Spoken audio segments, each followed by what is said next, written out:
দেখতেই পাচ্ছেন আমার হাতে কত বড় একটা মোচা। এই মোচাটা আজকে রান্না হবে। তো এখন মোচা রান্নার আয়োজন চলছে। আমরা মোচাটা কাটবো এবারে, আমি আর মা মিলে। তা মোচাটা কিভাবে রান্না করি আপনাদেরকে অবশ্যই দেখাবো। তা মোচা রান্না দেখতে হলে আমার ভিডিওগুলো দেখতে হবে। তো চলুন মোচা কাটা শুরু করি।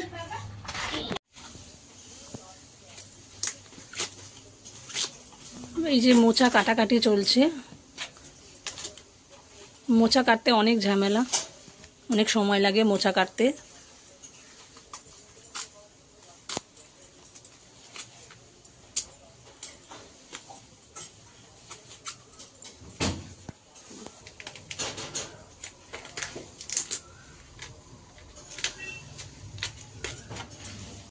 মোচা সেদ্ধ বসিয়ে দিয়েছে, নুন হলুদ দিয়ে সেদ্ধ করবে তো? হ্যাঁ হ্যাঁ দিচ্ছি বাবা। মোচাটাকে নুন হলুদ দিয়ে সেদ্ধ করে নেওয়া হবে। আর আমাদের টুকটুক দেখুন কি চিৎকার করছে। ও নুন হলুদ দিয়ে মোচাটাকে সেদ্ধ করে নেওয়া হবে। চলুন মোচা সেদ্ধর পরে আবার ফিরে আসছি। হ্যাঁ চাপা দি, এই চাপা দিয়ে দিবি।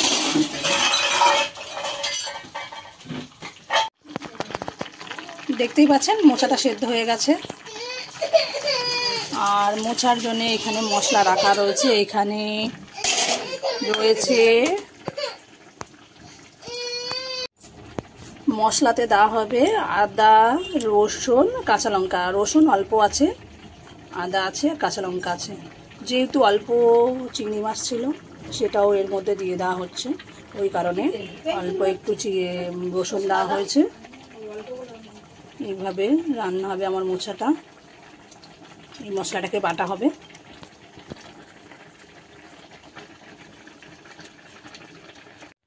দেখতেই পাচ্ছেন আমার মোচাটা সেদ্ধ হয়ে গেছে। জল ঝারিয়ে নেওয়া হয়েছে চুবড়ির মধ্যে করে।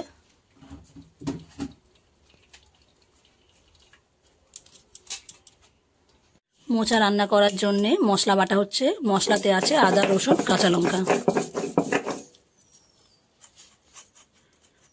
একদম শিলে বাটা মশলা দিয়েই মোচাটা রান্না হবে।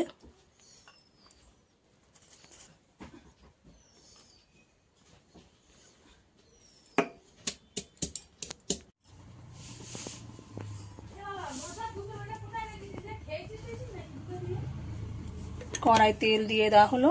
এই তেলেতে একটু চিংড়ি মাছটা ভেজে নেওয়া হবে। চিংড়ি মাছটা একদম সামান্য ঘরে ছিল, সেই চিংড়ি মাছটা দিয়ে মোচা হচ্ছে। খুব বেশি না, জাস্ট একটু গন্ধ হবে।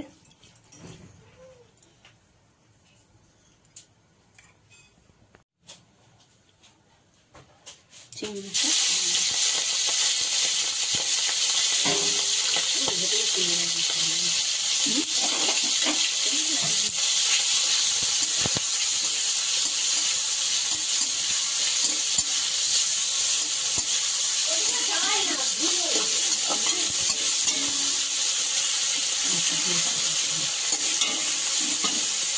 চলুন চিংড়ি মাছটা ভাজার পরে আবার ফিরে আসছে। দেখতেই পাচ্ছেন চিংড়ি মাছটা লাল লাল করে ভাজা হয়ে গেছে। এবারে তুলে নেব। হয়ে গেছে। এবারে ফোড়নে গোটা জিরে আর তেজপাতা দেওয়া হবে।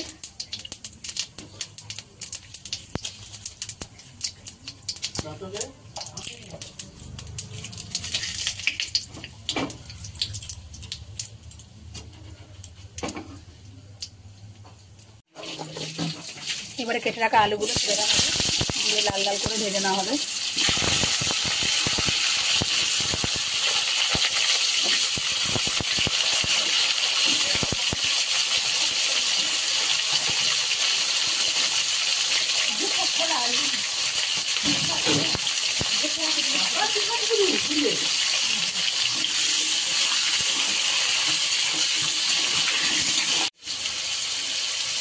পরিমাণ মতো নুন,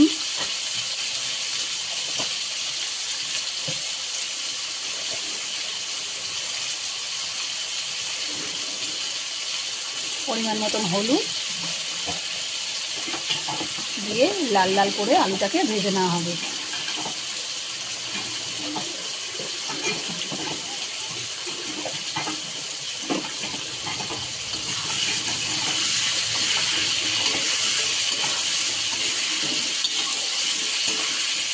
দেখতেই পাচ্ছেন আমার আলুগুলো লাল লাল করে ভাজা হয়ে গেছে। এবারে মশলাগুলো দিয়ে দেওয়া হবে।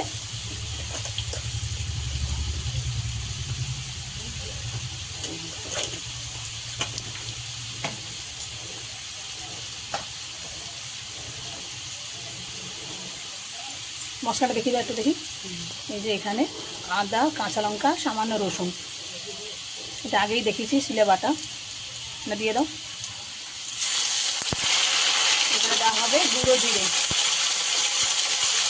রান্নাটা একদম কাঁচা লঙ্কা দিয়েই হবে।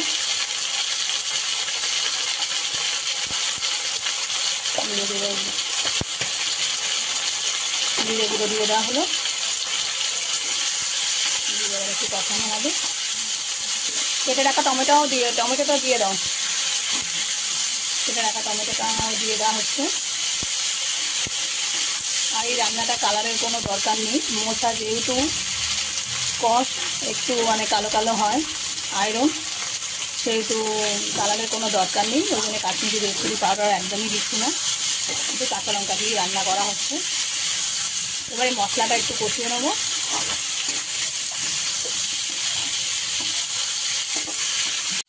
দেখতেই পাচ্ছেন মশলাটা পুরো কষানো হয়ে গেছে আর মশলার গন্ধে মমা করছে। এবারে ভেজে রাখা চিংড়ি মাছটা এর মধ্যে দিয়ে দেবো। আগেই বলেছি খুব সামান্য চিংড়ি মাছ, আপনারা পারলে বেশি করে চিংড়ি মাছ দিয়ে রান্না করতে পারেন, কোনো অসুবিধা নেই। আমরাও বেশি করে করি, কিন্তু আজকের আমার কাছে চিংড়ি মাছ বেশি নেই, অল্প ছিল, তাই সেটা দিয়েই রান্না করছি। এবারে সেদ্ধ করা মোচাটা এর মধ্যে দিয়ে দেবো। দেখো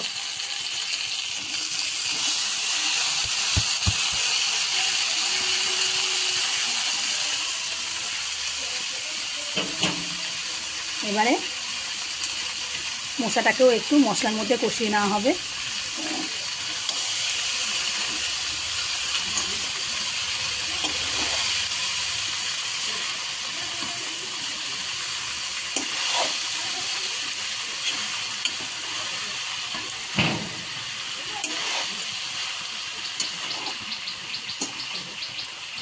দারুণ একটা গন্ধ বেরিয়েছে মোচা। আর এই মোচা মাঝে মাঝে রান্না করে খাওয়া যেতেই পারে। আর মোচা খাওয়া এমনি খুব ভালো, ডাক্তার বলে মোচা খেতে। থোড়, মোচা, কচু শাক এগুলো রেগুলার মানুষের খাওয়া প্রয়োজন, খাওয়া উচিত, কিন্তু আমরা খেয়ে উঠতে পারি না, যেহেতু মোচা রান্নার অনেক ঝামেলা আছে, কাটাকুটি। মোচা রান্না কাটার জন্যে করতে চায় না, কচুর লতিও তাই কাটার জন্য করতে চায় না অনেকে। অবশ্য বাজারে কেটেই বিক্রি হয়, দেখেছি অনেক দোকানে দেখেছি মোচা কেটে দিচ্ছে, কচুর লতি কেটে দিচ্ছে, কচুর শাক কেটে দিচ্ছে। এখন মানুষের কোনো অসুবিধা নেই, কেটে আনা সবজি নিয়ে সেই রান্না করে খেতে পারেন। তা একবার মোচা এইভাবে রান্না করে খেতে পারেন। আর আপনারা যারা নিরামিষ খান তারা ওই চিংড়ি মাছটা বাদ দেবেন, দিয়ে আর রান্না করে খেতে পারেন, দারুণ হয় মোচা খেতে। আর খুবই সিম্পল রেসিপি মোচা রান্না, ঘরে থাকা উপকরণ দিয়েই মোচা রান্না হয়, বাইরের থেকে কোনো কিছু আনতে হয় না।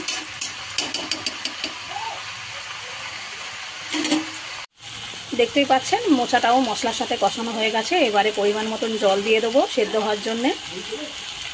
মা জলটা দিয়ে দাও।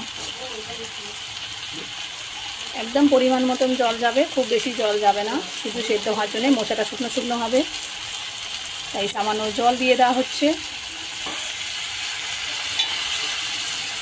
এই জলটা দিয়ে একটু নাড়িয়ে চাড়িয়ে চাপা দিয়ে দেওয়া হবে। আচ্ছা, নাড়াবো না? নাড়াবে না, তাই তো?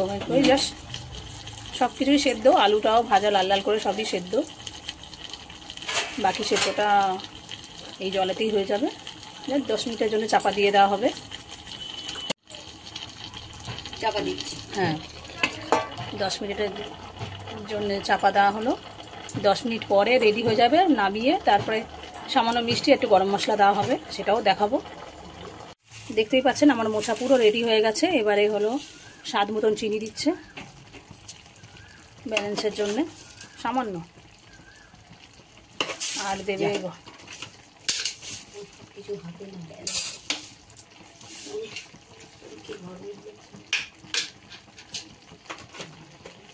এবারে হলো দিয়ে দেওয়া হবে গরম মশলা, আর এবারে একটু ঘি দেবে, দিয়ে নাড়িয়ে নামিয়ে নেবে। সামান্য একটু ঘি দেওয়া হচ্ছে।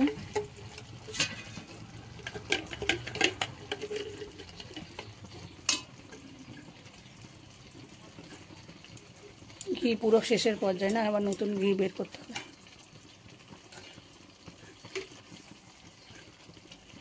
অনেক হয়ে গেছে, আর দিতে হবে না।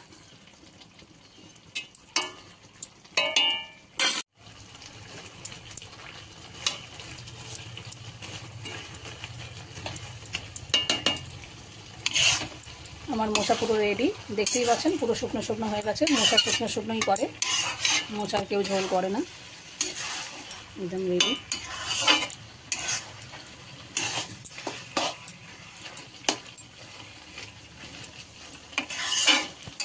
এবার নামিয়ে নেবে তোমার? একটু জল পড়ি, আর একটু শুকনো হবে, তাই তো? ওই মানে চিনিটা দেওয়া হলো, চিনি, ঘি আর গরম মশলা দেওয়া হলো, একটুখানি শুকনো হবে আর একটু।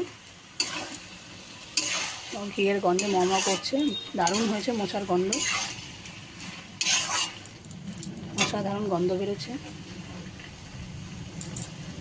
মোচা রান্না হচ্ছে, পুরো মমা করছে একদম। চলুন রেডি হওয়ার পরে আবার ফিরে আসছি।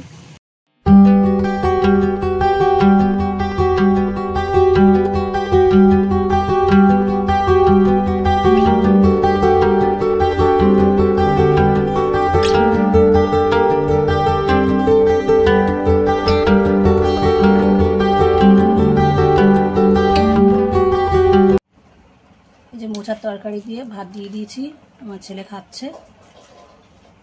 গরম গরম মোচার তরকারি আর সাদা ভাত, খেয়ে দিয়ে কলেজে যাবে। কিরে, কেমন হয়েছে মোচার তরকারি? ভালো হয়েছে। মোচার তরকারি ভালো হয়েছে? খাও। আজকের ভিডিওটা এই পর্যন্তই। আপনারা ভালো থাকবেন, সুস্থ থাকবেন। ভিডিওটা কেমন হয়েছে অবশ্যই কমেন্টে জানাবেন। ভালো লাগলে একটা লাইক করে দেবেন। আজ তাহলে আসি, আবার আসবো নতুন কোনো ভিডিও নিয়ে।